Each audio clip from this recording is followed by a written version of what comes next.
এই মুহূর্তে আমার হাতে একটা বই দেখতে পাচ্ছেন। বইটার নাম ক্রিয়েটিভ কন্টেন্ট ও সফল ক্যারিয়ার। বইটা লিখেছেন জনপ্রিয় কন্টেন্ট নির্মাতা রবিন রাফান। রবিন রাফান মূলত কন্টেন্ট ক্রিয়েটর হিসাবে খুবই জনপ্রিয় সোশ্যাল মিডিয়াতে। ইউটিউব, ফেসবুক, ইনস্টাগ্রাম, টিকটক সবখানেই তিনি অত্যন্ত জনপ্রিয়। তো তার মনে হলো যে তার এই কন্টেন্ট ক্রিয়েশন লাইফটা, যেই জার্নিটা তিনি কিভাবে শিখলেন, কিভাবে স্ট্রাগল করলেন এবং নতুন যারা কন্টেন্ট ক্রিয়েট করতে চায় তাদের জন্য শেখানোর জন্য তিনি একটা বই লিখবেন। তো তার সেই অভিজ্ঞতার আলোকেই তিনি এই বইটা লিখেছেন। বইটা আপনারা আমার হাতে দেখতে পাচ্ছেন। বইটার প্রচ্ছদ চমৎকার। সব কিছু মিলায়ে তিনি নানা বিষয়ে, আমি বইটা পড়েছি, নানা বিষয়ে তিনি শেয়ার করেছেন। তিনি দেখিয়েছেন কিভাবে ফেসবুক পেজ খুলতে হয়, কিভাবে ফেসবুক পেজের অন্যান্য নানা সেটিংস ঠিক করতে হয়, নানা ধরনের বিষয় নিয়েই মূলত তিনি এই বইটা লিখেছেন। বইটার গায়ের মূল্য 400 টাকা। তো বইটা মূলত আপনি হাতে পাওয়ার পর আপনি দেখতে পাবেন যে এই বইটার ওভারঅল সব কিছু ঠিক আছে, কিন্তু ভিতরে প্রচুর বানান ভুল আছে। আর পড়তে গিয়ে আমার মনে হয়েছে যে তিনি একজন কন্টেন্ট ক্রিয়েটর এবং এআই সম্পর্কে বেশ ভালো জানেন। আর এই বইটা মূলত তার পুরোপুরি তার নিজের জ্ঞান থেকে লেখা না। এই বইটা লিখতে তিনি অবশ্যই চ্যাটজিপিটি, জেমিনির মতো যেসব এআই প্ল্যাটফর্ম আছে সেগুলো নিয়েছেন। আপনি বই পড়ে কন্টেন্ট, এখানে যদিও দেখাইছে যে ক্রিয়েটিভ কন্টেন্টের সফল ক্যারিয়ার, তো আপনি এই বই পড়ে আপনি সফল কন্টেন্ট ক্রিয়েটর হতে পারবেন কিনা জানি না, তবে কিছু জিনিস অবশ্যই শিখতে পারবেন।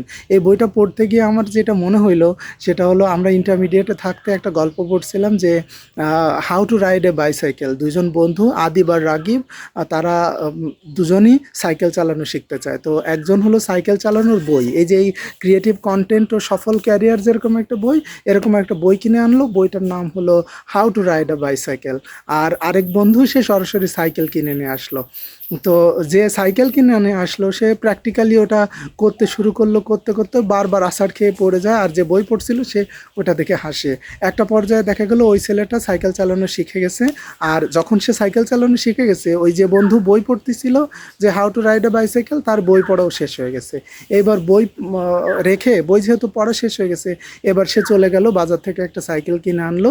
এবার যেহেতু বই পড়ে সব শিখে ফেলছে, যখন এবার সে সাইকেল চালাতে চেষ্টা করলো, দেখলো যে সে আসলে পারে না। তো এই বই পড়ে যে আপনি সফল কন্টেন্ট ক্রিয়েটর হবেন, আমি এটা মনে করি না। এটা হলো একটা দিক নির্দেশনা, কিন্তু আপনাকে মাঠে নেমে আসলে সফল হতে হবে। আপনি ঠেকে ঠেকে মানুষ শেখে যেই কথাটা বলে, মূলত কন্টেন্ট ক্রিয়েশনের ক্ষেত্রেও ঠেকে ঠেকে শিখতে হবে। আপনি যখন একটা প্রবলেমে পড়বেন, ওই প্রবলেমের সলিউশন আপনি তখন করবেন। তো আপনি শুধু বই পড়েই আপনি কিছু শিখতে পারবেন না। হয়তোবা আমার এই ভিডিও যারা দেখতেছেন বা যারা অলরেডি কন্টেন্ট ক্রিয়েট করতে চান, তাদের অনেকেরই ফেসবুক পেজ আছে।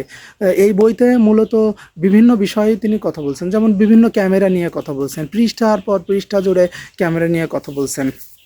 এই বইয়ের কাগজ মোটামুটি ভালো, বাইন্ডিং টাইন্ডিং অত ভাল লাগে নাই। আর রবিন রাফান, ওনার আসল নাম হলো ওবায়দুর রহমান, ওনার ছেলের নাম রাফান রাফান, আর ওনার নিজের নাম সহ আর কি এই নামটা দিচ্ছেন রবিন রাফান। যাই হোক, ওনার আরও একটা বই আছে। তো আমি কখনোই বলবো না যে এই বইটা আপনি কিনলে যে আপনি কিছু শিখবেন না, তা না, অবশ্যই শিখবেন। তবে আমি অত রেকমেন্ড করি না। আপনি তার চেয়ে বরং ইউটিউব থেকে বিভিন্ন ভিডিও টিউটোরিয়াল দেখেন। আপনি কোনো একটা পেজ কীভাবে ক্রিয়েট করতে হয় সেটা সম্পর্কে আপনি ভিডিও টিউটোরিয়াল দেখেন। কোনো একটা প্রবলেমে যখন আপনি পড়বেন, তখন ভিডিও টিউটোরিয়াল দেখেন। এখন চ্যাটজিপিটি আছে, জেমিনি আছে, এরকম অনেক এআই প্ল্যাটফর্ম আছে। আপনি শুধু তাকে কমান্ড করবেন যে আমি এই জিনিসটা জানতে চাই, আপনি অটোমেটিক্যালি জানতে পারবেন। আমি কালেকশনের জন্য মূলত এই বইটা আনছি। আর দেখতে চাচ্ছিলাম যে আসলে কি হয়। মূলত একজন কন্টেন্ট ক্রিয়েটর লেখক হলে যেরকমের হয়, ওনার বইয়ের মান আসলে সেরকমেরই হয়েছে। উনি তো আসলে লেখক না। আর লেখক না হয়ে কোনো একটা বই লিখতে গেলে সেটা আসলে বইয়ের মতো বই হয় না। যেহেতু আমরা প্রচুর বই পড়ি, আমরা যারা পাঠক, যে কোনো পাঠক, আপনি যদি একজন ভালো পাঠক হয়ে থাকেন, তাহলে এই বইটা যখন আপনি পড়তে যাবেন, তখন পড়তে পড়তে আপনার কাছে বিরক্ত লাগবে।